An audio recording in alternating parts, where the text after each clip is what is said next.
name is Lorna and this is my first Booktube video, so welcome.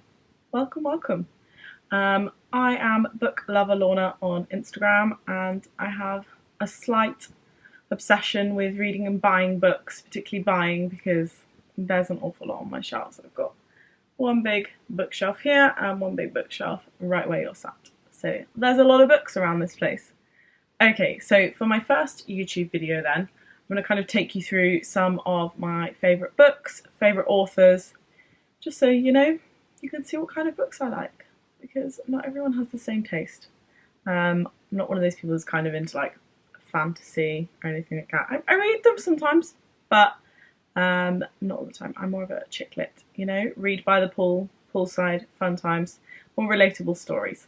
So let's get cracking. So my main favourite author is Jodi Picoult. I have a lot of her books. I don't know if you can see behind here. We have a whole shelf, and then around this side, just here, a lot of Jodi Picoult books. I've read all but one of them. I haven't read, which one is it? The Storyteller yet, because it looks big and chunky and there's so much on my TBR that I just can't bring myself to do it yet because I'm trying to do the smaller ones first. But my favourite ever Jodi Picoult book is Handle with Care. I think it was the first one that I read, maybe that's why it's my favourite, but I just think it's a brilliant story. Small Great Things is also a brilliant one. Listening to that one on an audiobook at the moment, which is kind of strange in audiobook format because they do the voices, which I'm not used to, but it's good. I like it. But Jodi Picoult, I mean, loads of people have read Jodi Picoult, but they just haven't read all of them. Haha. Well, I haven't read all of them, but you know, almost there. So another author that I absolutely love is Jojo Moyes. Probably because I read Me Before You like years and years ago before they made it into a film, and I was like, oh my gosh, my heart is broken. So that started a love for her books as well. So She Lives, just along here, you know, all of the important authors all stacked together, the ones that take up the most space on my bookshelves. So Me Before You got me into those, and I also love, where is it? The Girl You Left Behind. That's a really good book. I just like how it's split in different times. There's like really recent parts based with a certain couple, and then like older parts set in the war, and it's just so interesting. I love a good war-based book. Like The Tattooist of Auschwitz. I absolutely loved that. That was such an interesting book. And then I've read Silka's Journey as well, the sequel, which I could not put it down. I was just mind blown, honestly. Right, okay, so next person, another author that I read a lot of is Lindsay Kelk, which that's only because I absolutely love the I Heart series. It's one of those books, it's not, you know, you just get drawn into it, you absolutely fall in love with Angela and you just keep reading and reading. And you just want to know what happens to her because you feel like you have the whole life planned out in, I don't know how many books, 1, 2, 3, 4, 5, 6, 7, 8. 8 books. I mean, can you get any more invested in a character than 8 books? I think the next one that I'm onto, nice close up, is I Heart Vegas. That'll be the next one, which I think I'll probably do next month. I want to get onto Christmas. I Heart Christmas by Christmas time. Kind of makes sense, doesn't it? Else I'm going to be like stuck waiting to read I Heart Christmas. Christmas 2021. God, 2021. Can you believe it? My God. Oof, that sounds like a long way away, but it's really not. Right, okay, other authors that I like. I like Cecilia Ahern, but I don't like all of her books. That's a great way to put it, isn't it? So one of my favourite ones, the one that got me into her, is Where Rainbows End, which is actually Love Rosie. It got made into Love Rosie and changed names, but I read it way before then. I absolutely loved it. I just think this is such a good book because of the way it's written. If you've read it, you'll know what I'm talking about, but essentially it just goes from like letter format, text format, emails. There's no actually like written narrative. very good with words. Written narrative, I think. It's just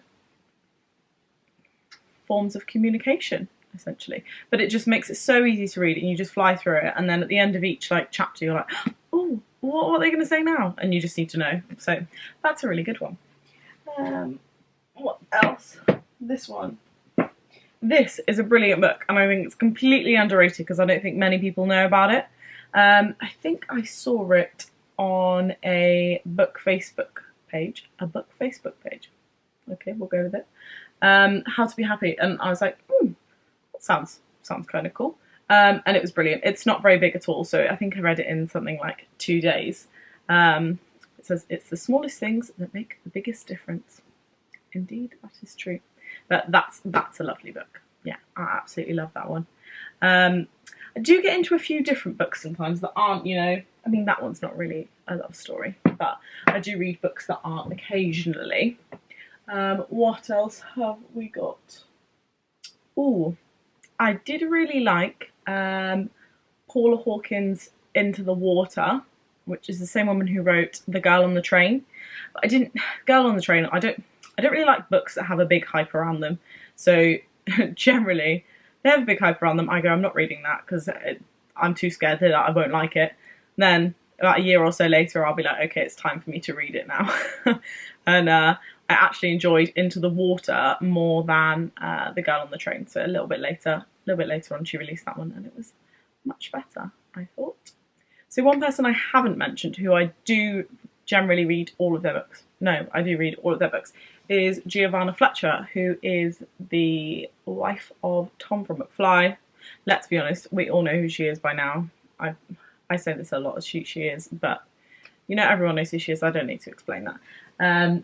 But I've got quite a few of her books. I've actually got 2 signed ones from her. So, Some Kind of Wonderful is a signed edition. And a big signature too. Forgot the word for it then. A big signature, which is really good because I've got a Jojo Moyes signed book. I think it was After You or Still Me. And the signature is like this big. And I opened it, having waited for it for like 6 months, and I was like,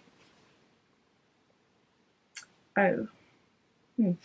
So that's really good. And then the one that she did with Tom, because obviously he writes books too. If you're a fan of them, you'll know all of this. All of them together. Tom and Giovanna. So you can't complain really, can you? Love a good signed edition. Oof. Love just a special edition. You can't say no really, can you? Right, so I think that is probably it for today. Thank you very much for watching, and leave a comment, like, subscribe. I think that's what you're supposed to say.